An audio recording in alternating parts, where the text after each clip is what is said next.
양쌤과 함께하는 거꾸로 수업 16번째 영상 시작할게요. 오늘은 1920년대 국내 민족운동에 대해서 살펴볼 겁니다. 오늘의 학습 목표는요, 1920년대 국내에서 전개된 다양한 민족운동의 특성, 이것들에 대해서 한번 살펴보도록 할게요.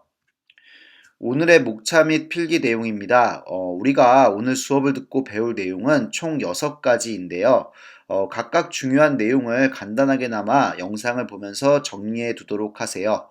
그리고 학교의 수업 시간에서는 이 내용을 토대로 마인드맵을 그려보면서 학습 내용을 정리해 볼 겁니다. 네, 그럼 먼저 1920년대 국내 민족운동 본격적으로 살펴보기에 앞서서 당시의 민족운동 상황에 대해서 한번 짚고 넘어갈게요. 1920년대 민족운동을 지도한 세력들은 크게 이렇게 세 분류라고 보면 됩니다. 민족주의 세력과 사회주의 세력, 그리고 학생들이죠. 3.1운동 이후 사회주의라고 하는 사상이 전파가 되면서 민족운동은 기존의 민족운동을 추진하던 민족주의 세력, 그리고 새롭게 사회주의 사상을 받아들인 사회주의 세력으로 나뉘게 됩니다. 그리고 학생들은 일제가 교묘하게 탄압과 감시를 하는 상황 속에서 1920년대 민족운동을 주도하는 역할을 하게 되죠. 우리가 오늘 살펴볼 민족운동은 크게 6가지인데요. 먼저 첫 번째 실력 양성 운동은 이 민족주의 세력이 주도를 했고요. 노동운동과 농민운동은 사회주의 세력이 주도하게 됩니다. 그리고 학생들이 주도한 민족운동이 3.1운동 이후 가장 큰 규모의 민족운동이었던 광주 학생 항일운동이고요. 마지막으로 60만세 운동과 신간에는 민족주의 세력과 사회주의 세력이 연대해서 함께 참여한 운동입니다. 60만세 운동의 경우는 이 학생층까지 적극적으로 참여한 민족운동이었다라고 보면 됩니다. 이 내용들을 우리가 하나하나 자세히 한번 살펴보도록 할게요. 먼저 실력 양성 운동입니다. 실력 양성 운동은 크게 3가지, 물산 장려 운동, 밀립대학 설립 운동, 농촌 계몽 운동으로 나뉩니다. 먼저 물산 장려 운동은 간단하게 말하면 경제의 자립을 추구하던 그런 운동이었고요. 밀립대학 설립 운동은 민족교육을 성장시키기 위한 운동, 농촌 계몽 운동은 말 그대로 농촌의 계몽을 위해서 활동했던 운동입니다. 그럼 각 내용들을 자세하게 살펴보도록 할게요. 먼저 이 물산 장려 운동은 옆에 보이는 그림의 구호, 우리 것으로 살자, 내 살림 내 것으로, 이러한 구호를 통해서 알 수 있듯이 국산품을 사용하자라고 하는 운동입니다. 한마디로 국산품 애용 운동인데요. 국산품을 애용해서 한국인의 산업을 보호하고 민족 자본을 육성하려고 했던 것이죠. 하지만 물산 장려 운동은 국산품을 애용함으로써 민족의 경제력이 성장하는 것이 아니라 소수 자본가의 배만 부르게 한다라고 하는 사회주의 계열의 비판 속에서, 그리고 일제의 방해 속에서 실패하게 됩니다. 실력 양성 운동 두 번째는 밀립대학 설립 운동입니다. 일제 식민지 교육에 대항하기 위해 민족의 힘으로 돈을 모금하여 대학을 설립하자라고 하는 운동인데요. 한민족 1천만이 한 사람이 1원씩 이러한 구호로서 모금을 해서 이제 민족을 위한 대학을 설립하자라고 하는 운동이었죠. 하지만 일본의 방해로 성과를 거두지는 못했고요. 일본은 우리 민족의 불만을 무마시키기 위해서 고등교육기관으로 경성제국대학을 설치했습니다. 이 경성제국대학은 지금의 서울대로 이어지는데요. 그 당시에는 일제강점기에는 이 경성제국대학을 통해서 민족교육이 아닌 친일적인 고등교육을 실시하게 됩니다. 마지막으로 농촌 계몽 운동인데요. 농촌 계몽 운동은 말 그대로 농촌을 계몽, 즉 깨우치게 하자라고 하는 운동입니다. 당시 농촌 계몽 운동은요, 언론사를 중심으로 실시되었는데, 조선일보는 문자 보급 운동을 통해서 언어 교육에 힘썼고요. 그리고 동아일보는 분화로드 운동이라고 하는 농촌 계몽 운동을 이끌었습니다. 분화로드는 민중 속으로라고 하는 뜻의 러시아어로 민중 속에 들어가서 그들을 교육시키고 일깨우자라고 하는 의미였습니다. 그럼 농민운동과 노동운동은 우리가 함께 한번 살펴볼게요. 대표적인 농민운동에는 암태도 소작쟁이, 그리고 노동운동에는 원산 노동자 총파업이 있습니다. 이러한 노동운동과 농민운동이 왜 발생했는지를 살펴보면요. 먼저 농민운동은 토지조사 사업, 산미증식 계획, 그리고 땅을 가진 친일적 성향의 혹은 일본인 지주의 횡포 때문에 발생했습니다. 가난한 소작인이 대부분이었던 우리 농민들은 또한 소작료 인하를 요구하면서 농민운동을 벌였고요. 대표적인 것이 아까 사진으로 봤던 암태도 소작쟁이였습니다. 한편 노동운동은요, 장시간의 노동, 저임금, 그리고 열악한 노동 조건 때문에 발생한 민족운동이었습니다. 이러한 농민운동과 노동운동의 공통점을 보면요. 먼저 사회주의 세력이 이 농민운동과 노동운동을 이끌어가고 확대시키는 역할을 했습니다.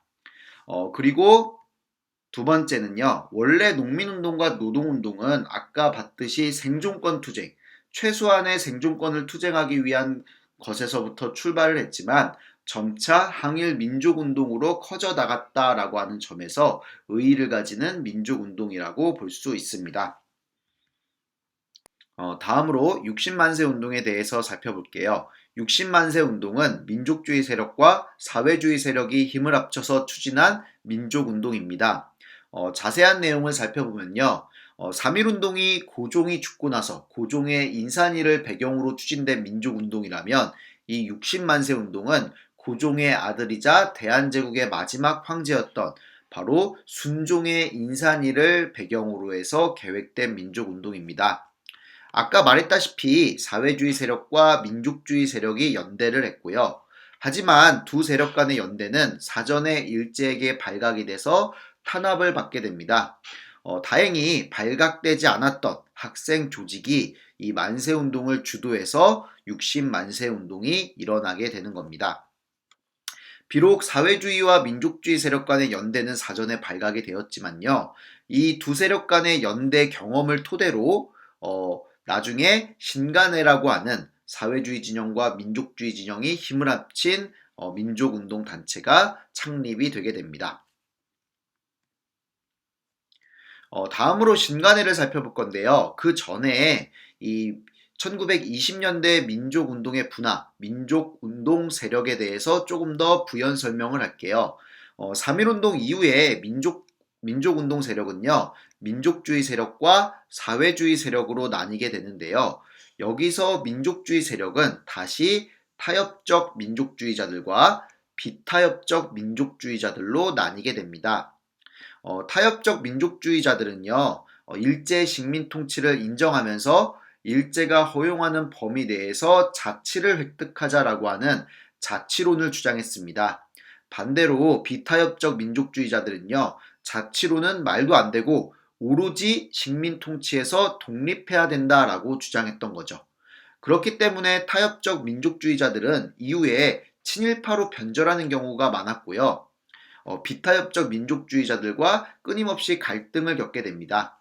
이러한 민족운동 세력의 분화가 바로 우리가 배웠던 문화통치의 교묘한 민족 분열책의 결과라고 보면 될 것 같습니다. 그럼 신간회에 대해서 본격적으로 살펴볼게요. 신간회는 민족주의 세력과 사회주의 세력이 연대한 단체인데요. 그 중에서도 자치론을 거부했던 오로지 독립을 주장했던 비타협적 민족주의자들과 사회주의자들이 연대해서 조직한 단체였습니다. 다음과 같은 강령을 내세웠는데요.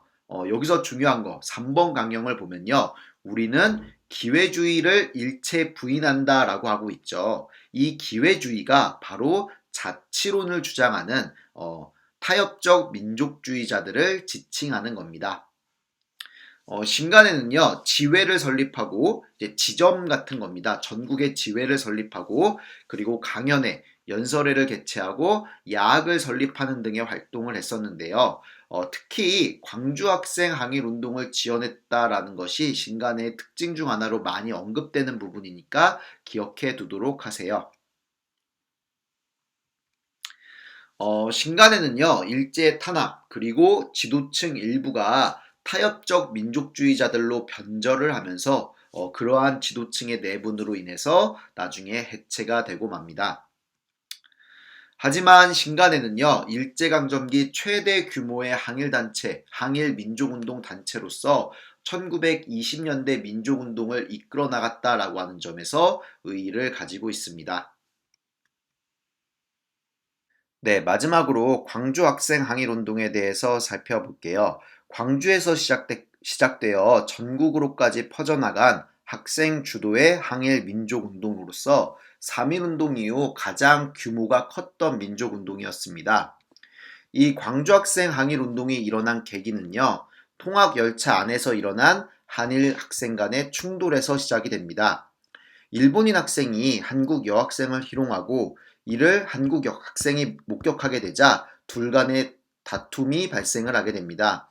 그런데 문제는 일본 순사가 일본인 학생만을 두둔했고 이러한 차별에 분노한 한국인 학생들이 바로 대규모 항일 운동을 전개하게 되는 거죠.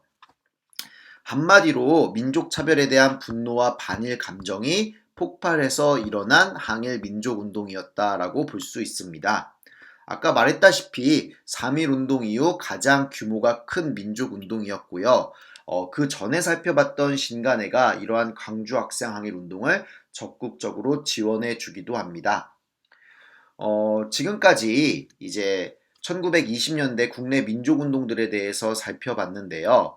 오늘 여러 가지 많은 내용을 배웠으니까 여러분들이 한번 필기를 통해서 잘 한번 정리해 봐 주시고요. 어, 학교 수업 시간 때는 이 1920년대 국내 민족운동을 마인드맵식으로 정리를 하면서 한번 학습한 내용을 다시 한번 자세히 살펴보도록 할게요. 그럼 오늘의 댓글용 핵심 질문입니다. 우리가 다양한 1920년대 국내 민족운동에 대해서 살펴봤는데요. 만약 여러분이 이 중 하나에 참여하게 된다면 과연 어느 운동에 참여를 해서 활동을 하고 싶은지 그 이유도 함께 써서 댓글로 남겨주시기 바랍니다. 네.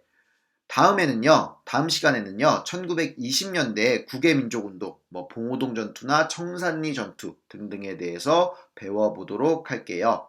오늘 하루도 수고 많으셨습니다.